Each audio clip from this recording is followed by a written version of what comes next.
এ জীবনে যারে চেয়েছি আজ আমি তারে পেয়েছি। তুমি আমার সেই, তুমি আমার, তোমারে খুঁজে পেয়েছি। আচ্ছা, বাই দ্য ওয়ে, গান শোনাতে আসি নাই, আপনারা কিছু প্রশ্ন করেছিলেন, সেই প্রশ্নগুলোর উত্তর দিব। পুরো সপ্তাহ আসলে অনেক ব্যস্ততার মধ্যে ছিলাম। আচ্ছা, এই প্রশ্নগুলো করার জন্য আপনারা এই স্ক্রিনে দেওয়া যে লিঙ্কটা আছে না, এটা ব্যবহার করবেন, যেখানে আপনি আপনার তথ্য গোপন রেখে প্রশ্নগুলো করতে পারবেন। তো যে কোনো ধরনের প্রশ্ন আপনি এখানে করতে পারেন, আপনার জীবন নিয়ে, আমার জীবন নিয়ে, বা যে কোনো কারো জীবন নিয়ে, আপনার ব্যক্তিগত গল্প নিয়েও প্রশ্ন করতে পারেন, বা অন্যান্য আরও প্রশ্নগুলোও করতে পারেন। তো প্রথম প্রশ্নে যাই। আসলে প্রথম প্রশ্নটা কে করেছিল, তো সেটার পরিচয় এখানে থাকছে না। তো কে করছে সেটা আসলে জানি না, তবে প্রশ্নটা ছিল এরকম যে why doesn't my crush like me back. তো প্রশ্নটা খুব সুন্দর। দেখেন, পৃথিবীতে অনেক রকমের মানুষ আছে, তাদের চাহিদাও আছে অনেক রকমের। তো সেই চাহিদা যদি আপনার সাথে মিলে যায়, তো কেন আপনার কাছে ব্যাক করবে না? তো আপনি চেষ্টা করেন তাকে সবসময় আপনার কাছে রাখতে, তাকে সবসময় আপনার নজরে রাখতে, তাকে সবসময় আপনি কনভিন্স করার যেই পদ্ধতিটা আছে সেটা করেন। যদি আপনাকে ভালো লেগে যায়, তো অবশ্যই ব্যাক করবে। আমি আশা করি যে প্রশ্নর উত্তরটা আপনি পেয়ে গেছেন। পরবর্তীতে যে প্রশ্নটা আছে সেটা হচ্ছে যে who are your best girlfriends?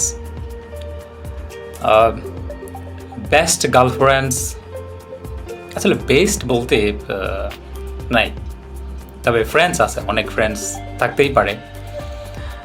Best girlfriends নাই, তো আপনিও সেটা হতে পারেন, অন্য কেউও হতে পারে। ওকে, আমি আশা করি যে সেটার উত্তর আপনি পেয়ে গেছেন। এর পরের প্রশ্ন হচ্ছে যে ফেভারিট আর্টিস্ট। তো ফেভারিট আর্টিস্টের আসলে ওরকম তালিকা নেই যে আমি ধরাবাঁধা একজনেরই গান শুনবো, বা ধরাবাঁধা একজনের সুর আমার ভালো লাগে, শুধুমাত্র ওইটাই শুনবো। তেমন না, যে যখন যার গান ভালো লাগে, যখন যার গানের কথা ভালো লাগে, গানের সুর ভালো লাগে, তো ওই গানগুলোই আমি শুনে থাকি। এর পরের প্রশ্নটা হলো যে what friend you think supports you the most? তো আমি মনে করি যে যাদের মধ্যে পজিটিভ থিঙ্কিং আছে, তো তারাই আসলে বেশি সমর্থন করে। তো এর পরের প্রশ্ন হচ্ছে যে ফেভারিট ফুড। হ্যাঁ, ফেভারিট ফুড আমার অনেকগুলো আছে, তবে তার মধ্যে হচ্ছে যে পায়েসটা আমার খুব গুরুত্বপূর্ণ। তো পায়েসের মধ্যে একটা জিনিস আমি খুঁজি, সেটা কিন্তু পায়েসের স্বাদ তো বটেই, তবে আরেকটা জিনিস যেটা আছে সেটা হচ্ছে যে কিশমিশ। তো ছোটোবেলা থেকেই পায়েস যখন দেওয়া হতো, তো পায়েসের মধ্যে এটাই খুঁজে বেড়াতাম যে আসলে এই কিশমিশটা কোথায়। আর পায়েসটা এমন হতে হবে যে একটু দুধ বেশি হবে, মিষ্টিও একটু বেশি হতে হবে, হালকা একটু লবণ থাকতে পারে, তো খেতে আসলে সেরকম লাগবে। তবে একটু ঘন টাইপের হতে হবে, একেবারে পাতলা না। তো পাতলা পায়েসটা তেমন একটা ভালো লাগে না, তবে এই ঘন টাইপের পায়েসটা আমার কাছে অনেক ভালো লাগে। আর একটু জমাট যদি হয় তাহলে তো আরও সেই রকম। তো পায়েস আসলে আমার খুব প্রিয় খাবার। তো এরকম প্রশ্ন যদি আপনারও থেকে থাকে, তো করতে থাকবেন।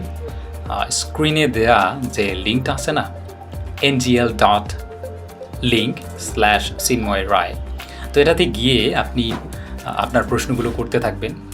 যে কোনো ধরনের প্রশ্ন আপনি করতে পারেন। চেষ্টা করবো যে ভিডিওর মাধ্যমে প্রশ্নগুলোর উত্তর দেওয়ার জন্য, তাহলে আপনারা সহজেই বুঝতে পারবেন। সো ধন্যবাদ সবাইকে।